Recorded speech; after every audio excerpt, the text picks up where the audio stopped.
Where's Waldo at? Yeah, pretty much. Oh, there he is. So how you coming on the screens? There, I got a couple of them off, and I've got lots of bolts out, but there's 2 or 3 booger screws, you could say. If you're standing inside the accumulator and reach over the top, like into where the ducts are, do you think you could reach them there? That's how I didn't get in it, but that's how I tried this one, and it worked. So I can try that. All right. Well,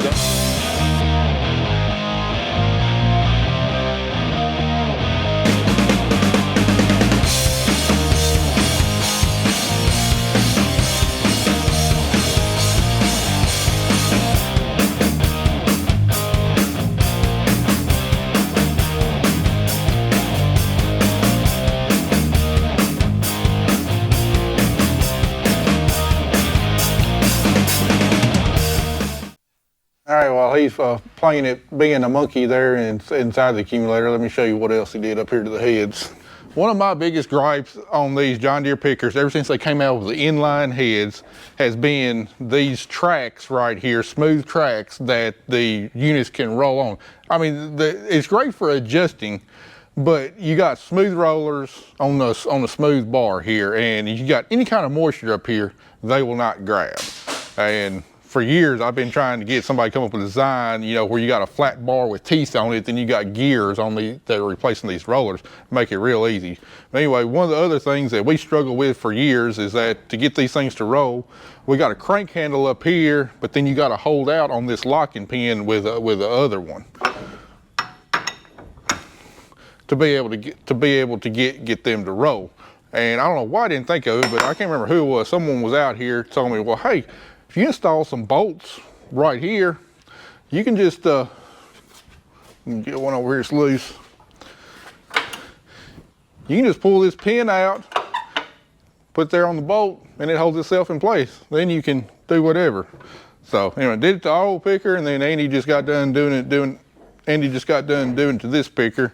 And then something else we're going to do, all these bolts right here that these doors pivot on, you know, they're kind of hard. I mean, you can grab them and pull them up, or we can take a flat washer, weld them on top, then you got something real nice to grab onto to pull them out. We're gonna do that on all of them. All right, you done playing acrobat inside the accumulator there? I hope so. You gonna try and get the side panel off? I believe so. I still can't get to this far left, top left corner on here. I can see it from here. It just looks like you need to be standing in the right place on the outside. It seems that way. We'll try and get you up there with the forklift. And something else, you see this limb on there, you know, we cleared out all the trees from between here and Alamo on both sides of the road, carrying it to and from. We've actually got enough outside the shop here to start a pretty nice brush fire. That's about as close as I can get you right there if you can get on those forks.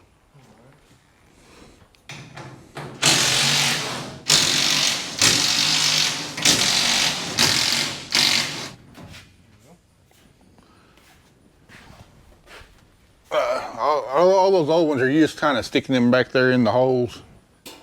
The old screws? Yeah, the screws, just sticking them right back there. They're just all in the magnetic tray right now. All right. I got Andy honing his welding skills. Ladies, don't he look good in a welding helmet? Oh yeah. As far as I know, he's still available, especially if you got money. Yeah, oh yeah. He's welding these washers on these bolts just like that. Like this one right here, you know, it's still hot. Don't grab it, but real easy to grab and pull up.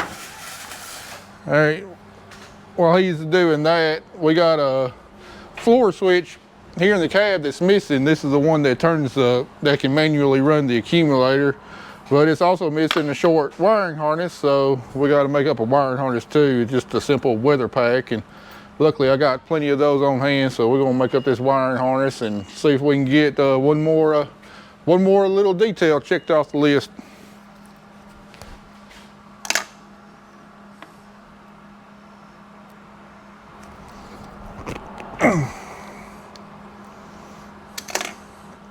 All right, I don't have the proper tool to easily crimp these weather packs, but you can get them done with a standard pair of electrical pliers. They just don't look quite as pretty. just like that. All right, where is that hole at? This thing goes in. Oh, there it is, right up in there. And the wiring harness.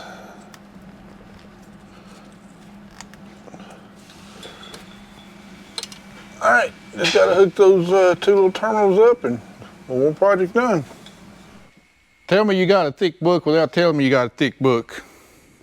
When the book is riveted together, these like $750 worth of paper, repair technician manual and diagnostic manual, which I'm pretty sure over the course of years we're going to put to good use with this picker. We definitely had it for our old picker and it was well worth the money. However, we had it on DVD, and when you're looking up schematics, it just doesn't work that well on a DVD, especially when your computer battery goes down. So I always prefer the paper print, and I just got to find some place to store this at. All right, we're kind of limited to what we can do because the heads are on the ground and can't get to them to do the big work. So we're just working on minor details here. And thing they do, get my yield monitor up in here and make sure it's talking. Had to go get this cable here. Luckily I got connections in the right places, and this cable was given to me. He told me it's like a $300 cable through John Deere.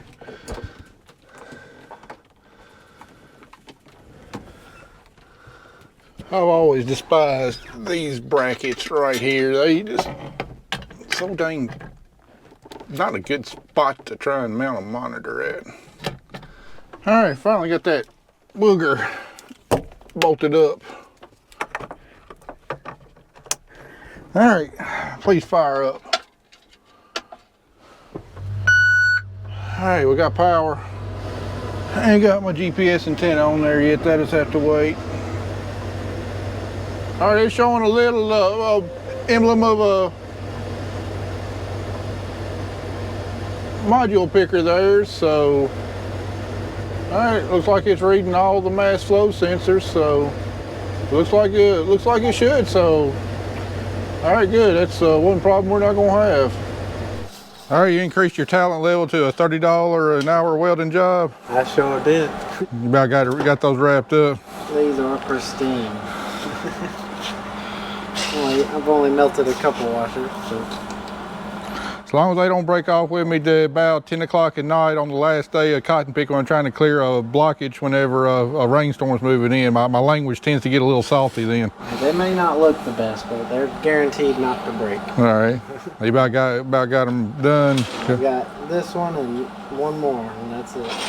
All right. Well, that's a pretty good stopping point for today. We really can't get any other big stuff until we get some hydraulic cylinders back on the units where we can raise them up. So I reckon tomorrow we'll just work on doing a full service, draining all the fluids and everything, and probably get started on some paint prep. All right. That sounds like another full day. Yep. Oh, most definitely, especially the fluid draining part. There's lots of places to drain. Lots of filters. So you can tell we got lots of filters here. How much was all them filters right there? $931 for a filter job for that cotton picker. Good Lord, John Deere, how do you sleep with yourself? I'm sure they're sleeping great. Yeah, yeah. Wonderful. Yeah, it's pretty easy to sleep good when you got a fat wallet. All right, see y'all in the morning. All right, well, it's nice to see the sun after all this rain. These crops are soaking it up. They gotten a little hungry with all the cloudy weather, not being able to photosynthesize. So glad to see that sun out here. But here inside the shop, it's still a nice sweltering sauna, and all that air that's coming from out there is in here. So ought to make for a fun day on the 7760 picker overhaul. On today's episode, Andy, we'll be going a couple of different ways. I want to start on some paint prep, getting some of these rusty areas shined up, ready for paint. And then first thing I want you to do is these big old mud scrapers right here. Well, we're not in the boot heel anymore and that gumbo, so all it's going to do is catch my back when I got to crawl up under there and work. So let's take these mud scrapers off, and then Yeah, we need to go through and change all the fluids. Probably start with the engine oil, the easy stuff, the engine oil and fuel filters and hydraulic filters, get them changed, and then need to go through the owner's manual and any other fluids. Probably need to change the fluid in the final drives, transmission. Definitely need to change the oil in the hubs and stuff. So just get the owner's manual out and find out exactly where all this oil is stored. The only thing I probably don't want to change is the main hydraulic fluid reservoir. Good Lord, that cost me a few $1,000s to fill that thing back up.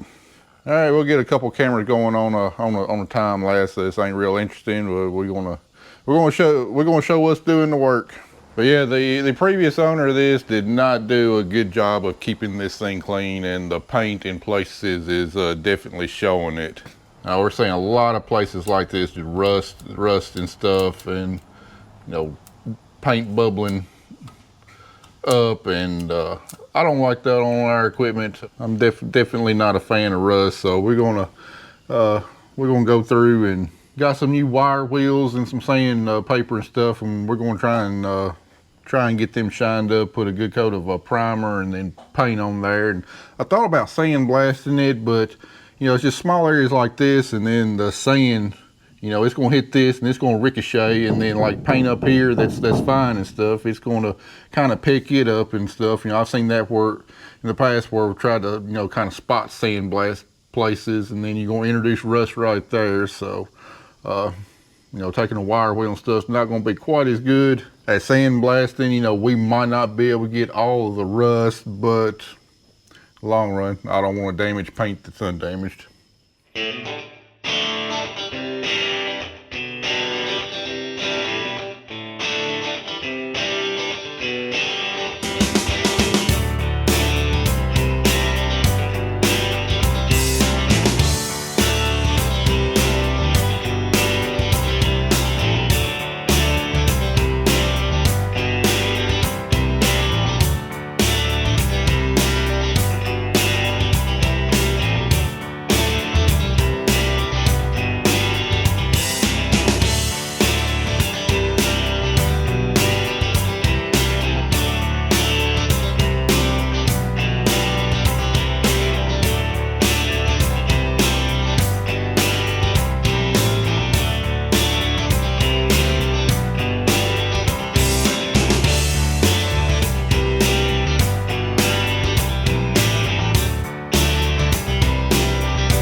I kind of forgot I was filming all this part, but as you can tell, we've got a clean bowl, fuel bowl right here, a new filter here, a new filter here, and a clean bowl, and a new engine filter right there.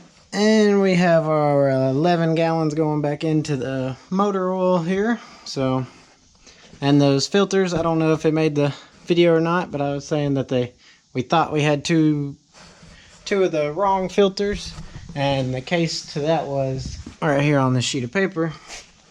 You can see for a tier 2 and tier 3 fuel system, which is on these older pickers, is supposed to have these two little filters and those numbers right there. And they sent us with these two, the tier 4 engines, and that's what we have here. Which I just made another trip back up to Tennessee Tractor, and they were telling us. Well, I told them I looked at the ones outside, and they said, and they had these on them, and I was just curious to see if they were the Tier 4 engines in the older pickers, or which year model they changed to that. And he said they actually changed the filters. Instead of using those old Tier 2 and 3s, they just put the Tier 4s on the 7760s, and they work just fine. So, not necessarily wasted a trip to Alamo, but we got a little more information. No new filters or anything, but now we know a little more. And on here, we had a little question on this one right here.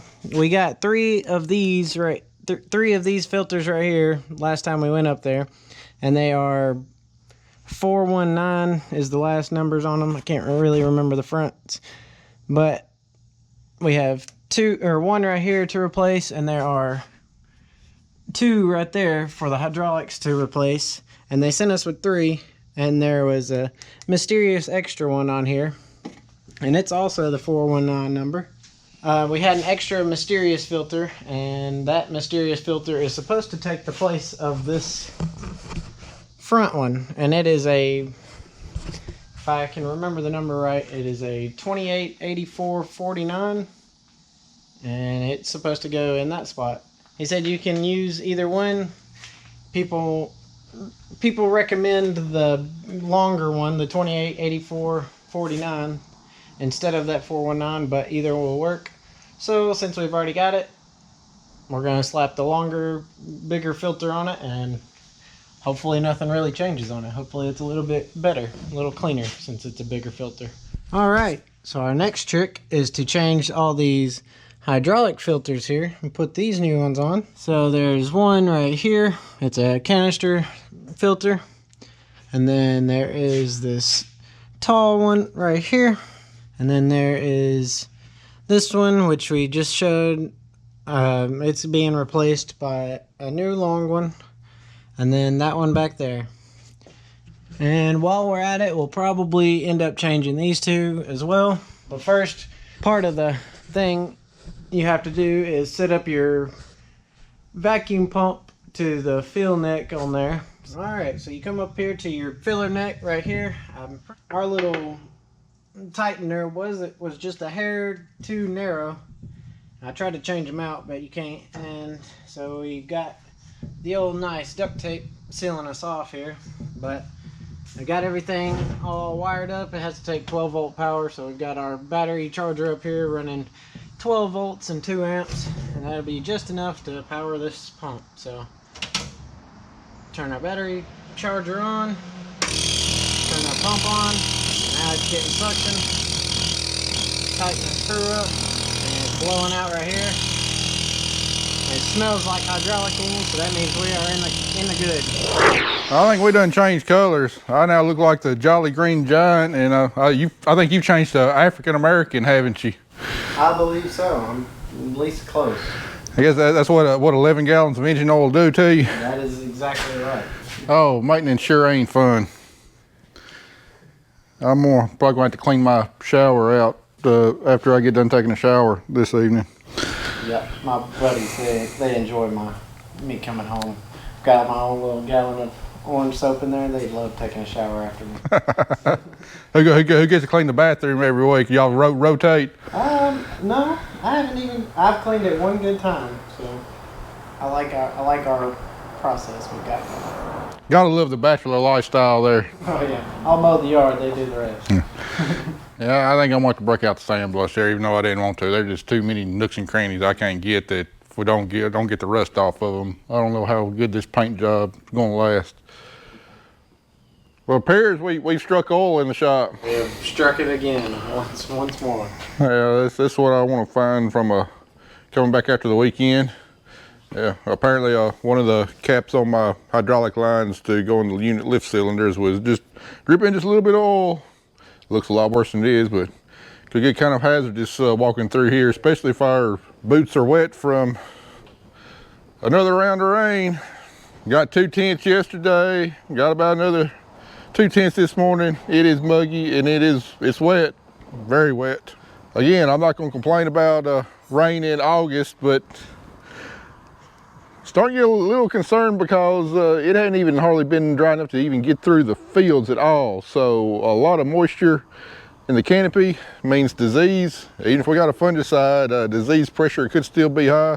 And it's especially in our cotton, which we're not spraying a fungicide on, and typically don't spray a fungicide on unless target spot comes in. But with this kind of environmental conditions, ripe for fungus and disease. And then also very yield limiting is there ain't much sunlight out here. Plants are hungry. They're setting yield. They're putting a lot of starch and carbon into the into whatever it's producing, and it needs bright sunlight to maximize yield. In cloudy weather, it can affect the yield, especially on my cotton, because it's probably going to be kicking a few bowls off, because we've had probably good 4 days in the last week where it's been good and cloudy like this for at least part of the day. Still, I'd rather have it cloudy, rainy, and wet rather than bright, sunny, 100 degrees and drought. So got back from a long weekend. Kelly and I went to DC. Really enjoyed the sights up there. Unfortunately, the president was not answering his phone, and I guess he doesn't want to hear what I have to say about the state of affairs in the U.S. And tried to get a hold of Hunter, see if he could show us a good time around DC. Really looking forward to a Coke party, but didn't hear from him either for whatever reason. So anyway, I guess we'll get back on this for now. All right, I kind of come to a standstill with the paint and rust removal with the grinder and stuff. There's just like areas like this right here I just can't get up into. As you can tell, I've tried sandblasting with my little pop blaster, but I'm not getting consistent flow out of it, and just have to keep on shaking the can, just try and get places like that. So anyway, I got a little handheld sandblaster, got it ordered off Amazon. It'll be here in a couple days. So I've gotten the big stuff removed with the wire wheels and stuff, but little tight places, the places rust gonna come back real quick. I'm gonna have to wait until that little hand blaster comes in, and hopefully the ratings on Amazon are correct and it does pretty well. So in the meantime, I'm gonna get up here in the cab, get started on another project. All right, it's vitally important we got to have some good tunes in here, and these older radios and equipment leave a lot to be desired. So got a new JVC Bluetooth radio, and if you're curious, all of my audio stuff I buy from Crutchfield. Go to www.crutchfield.com. Those people over there are absolutely fantastic.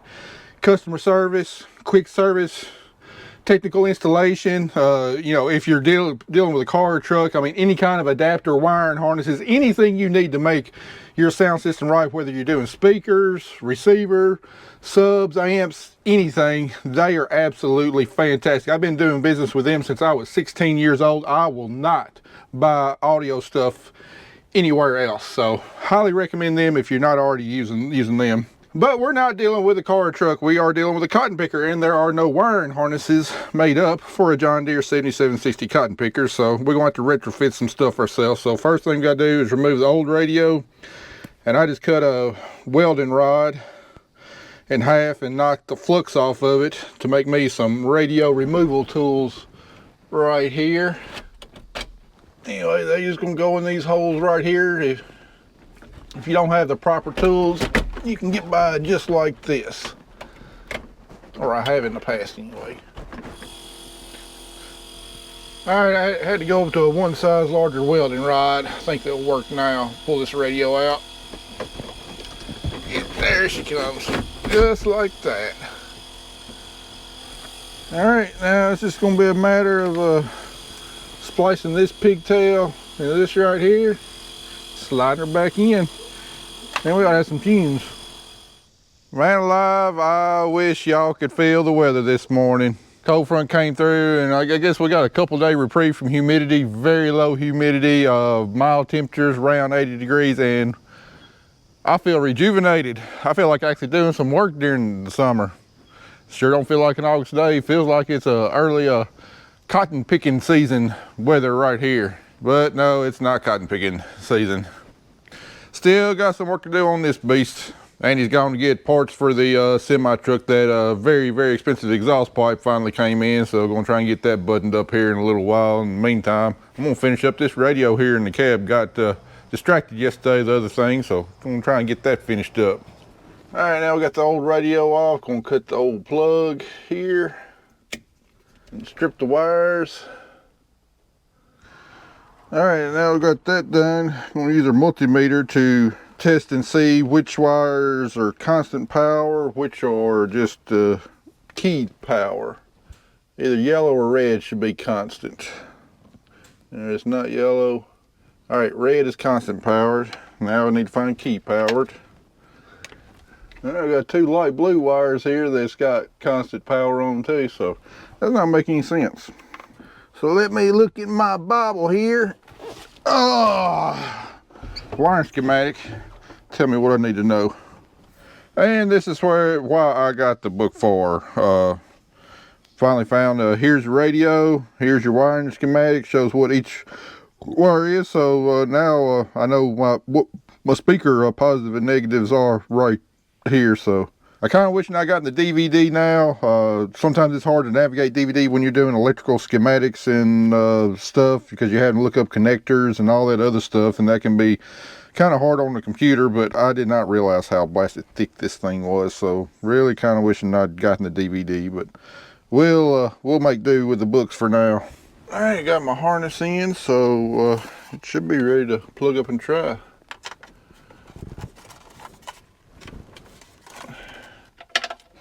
Oh, there we go. And when brotherhood comes first, then the line will never be crossed. Established it on our own when that line had to be. Oh, don't want to get copyrighted. All right, everything works. Just slide her back up in the hole.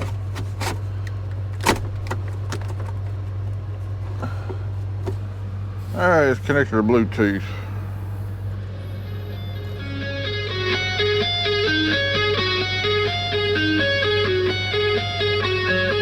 Works. God, these speakers in here are awful.